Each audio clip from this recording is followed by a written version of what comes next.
क्या महाभारत युद्ध में सच में पांडव जीत गए थे, या फिर सिर्फ इतिहास की एक और से सुनाई गई कहानी है?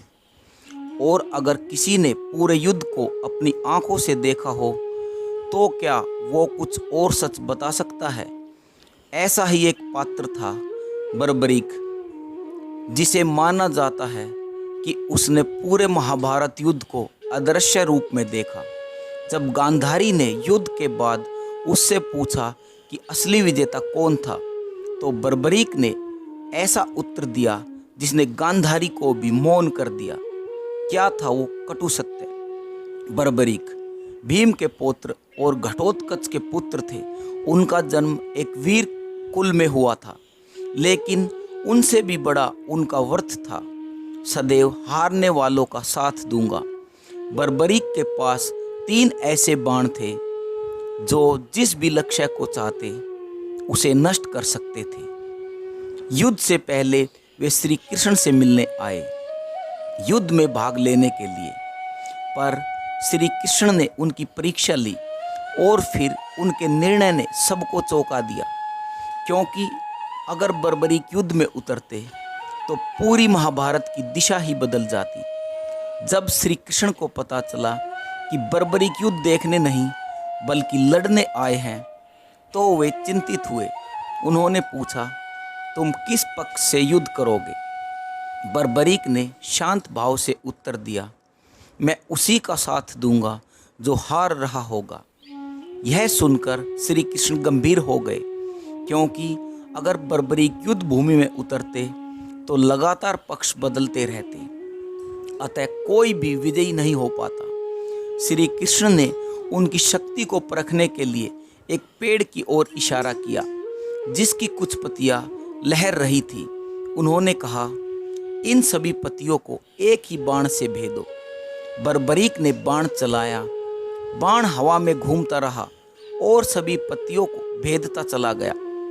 एक पत्ती श्री कृष्ण ने अपने पैर के नीचे छिपा दी थी। बाण जमीन तक पहुंचा, रुका और वहीं घूमने लगा। श्री कृष्ण मुस्कुराए, लेकिन उनका मन गहराई में डूब गया। श्री कृष्ण ने बर्बरीक की शक्ति को देखकर एक गहरी सांस ली। वे समझ गए कि अगर बर्बरीक युद्ध में उतरे तो उनकी तटस्थता महाभारत की पूरी दिशा ही बदल देगी। इसलिए श्री कृष्ण ने बर्बरीक से एक असामान्य मांग की, अगर तुम सच में युद्ध देखना चाहते हो तो मुझे तुम्हारा सिर चाहिए। यह सुनकर सारी सभा स्तब्ध रह गई, लेकिन बर्बरीक मुस्कुराए और बोले, यदि मेरे बलिदान से धर्म की रक्षा होती है तो मैं अपना सिर काटने को तैयार हूँ। श्री कृष्ण ने उनका सिर एक ऊंचे टीले पर स्थापित किया और वरदान दिया कि वे पूरे युद्ध को देख सकेंगे।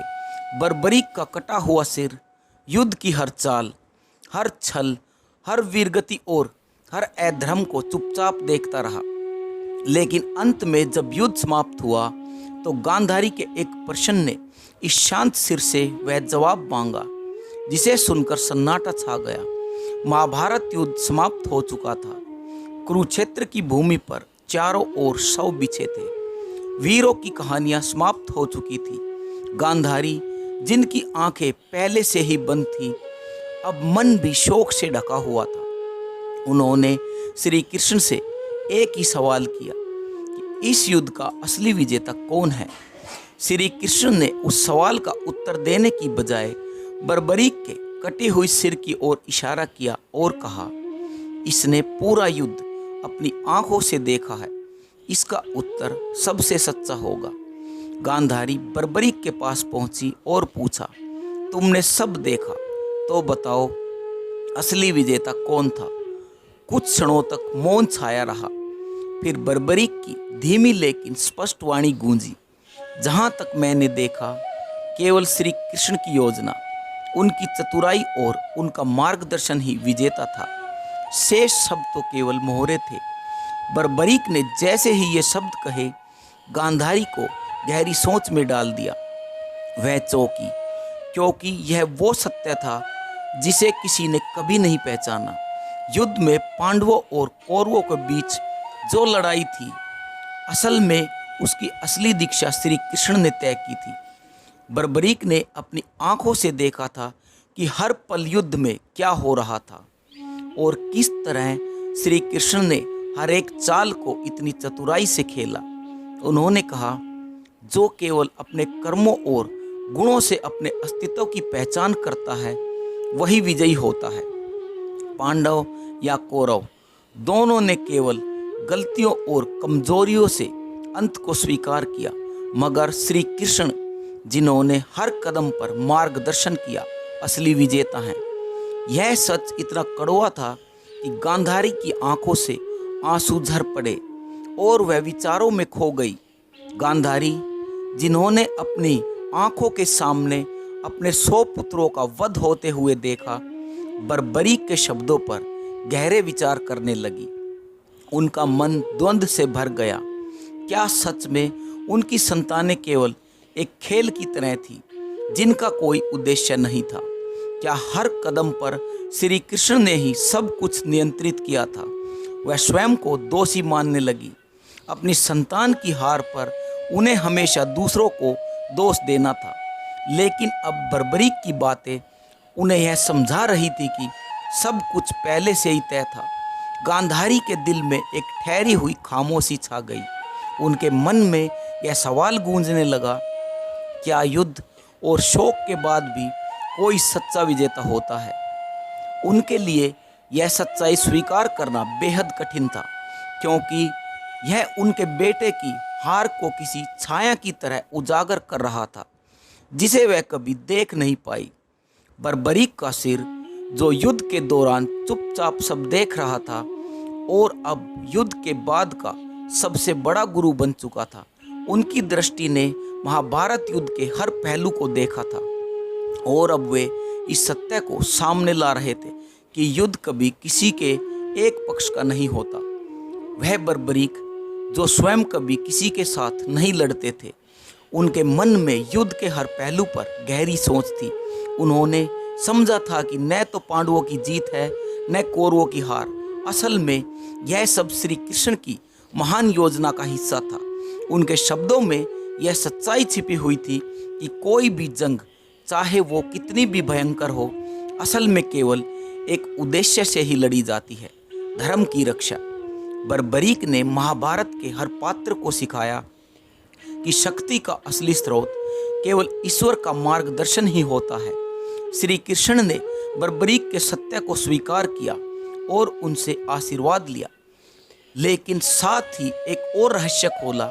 उन्होंने कहा, तुम्हारा बलिदान और तुम्हारी शक्ति तो अद्भुत है, लेकिन असली धर्म तो आत्मज्ञान है। तुमने महाभारत के बाद जो देखा उसे पूरी दुनिया के सामने लाना चाहिए।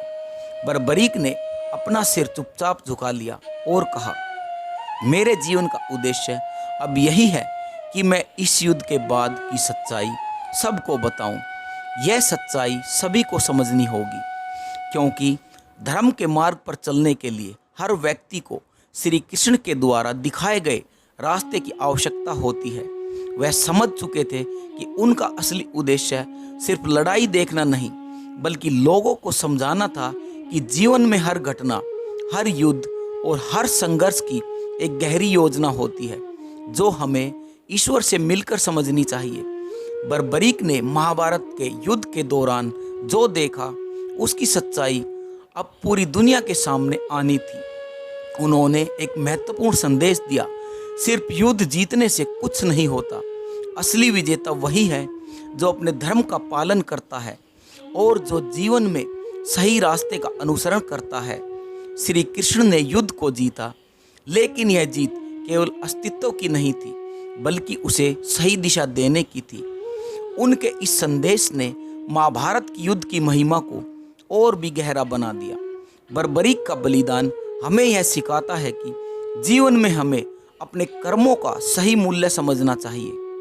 यह संदेश न सिर्फ महाभारत बल्कि हर युग में प्रासंगिक रहेगा, क्योंकि आज भी लोग युद्ध, संघर्ष और जीवन की सच्चाई को समझने में लगे रहते हैं। उनका जीवन, उनका संदेश आज भी हमारे दिलों में जीवित है। महाभारत की यह कथा हमें यह समझाती है कि वास्तविक शक्ति और जीत केवल बाहरी संघर्षों में नहीं, बल्कि अंदरूनी समझ और धर्म के पालन में होती है। बर्बरीक का बलिदान और श्री कृष्ण द्वारा दी गई शिक्षा यह दर्शाती है कि जीवन में हर कठिनाई और युद्ध का कोई गहरा उद्देश्य होता है, जो हमें समय के साथ समझ में आता है। आज हम सबको बर्बरीक के संदेश से प्रेरणा लेनी चाहिए कि सच्ची जीत तब होती है जब हम धर्म, सत्य और ईश्वर के मार्ग पर चलते हैं। अब आपसे निवेदन है कि इस कथा पर आपके क्या विचार है? क्या आपको लगता है कि आज भी हम उसी तरह की सच्चाइयों से अनजान हैं जैसा गांधारी थी? अगर इस वीडियो ने आपको सोचने पर मजबूर किया तो कृपया इसे लाइक कीजिए। जय श्री कृष्ण।